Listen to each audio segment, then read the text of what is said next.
Ito naman ngayon, Ipis naman versus BP Sara. Tingnan naman natin ngayon ang pulso ng bayan dito. Tingnan natin ha. Heart versus like. Heart pagka kay BP Sara, tapos like kay sa Ipis. Sa comment, natalo rin ang Ipis. Tingnan natin ha. Oh, you like 33,000. Ako po, 33,000. 33,000 versus 1,100. Tingnan natin yung account kung legit. Legit 2K followers.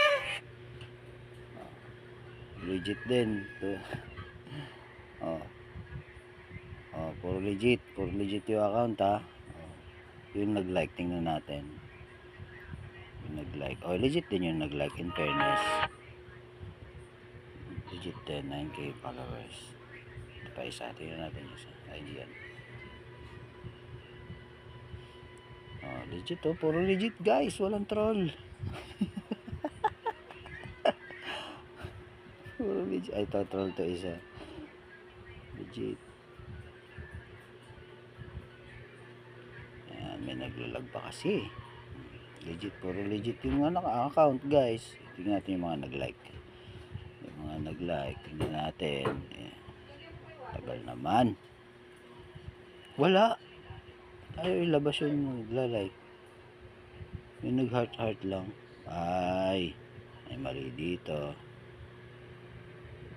Ayaw na ipakita yung nagla-like. Ba't ganon? Ayaw yung ipahalata na na troll. Nangyari. Dito lang natin tingnan. Hanapin natin dito. Sa comment na lang tayo. Comment. Ayan. Sa wakas natalo rin yung Ipis. BP Sara talaga makakatalo sa Ipis na yun.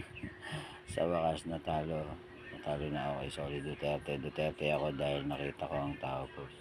Sa wakas natalo ang Ipis. BP Sara ako, of course, Inday Sara, Solid Duterte, ganda sisi. Paano ba yan? Bongbong. Kitang kita. Ba't ganon? Si BP Sara talaga gusto ng sambayanan. Kanino ka? Ano yan? Ang konti na mga Ipis talaga.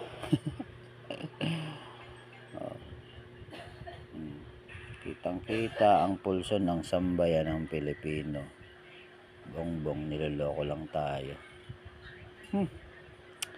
Ay nako. Ay, mag-subscribe kayo mga animal, puro kayo nod.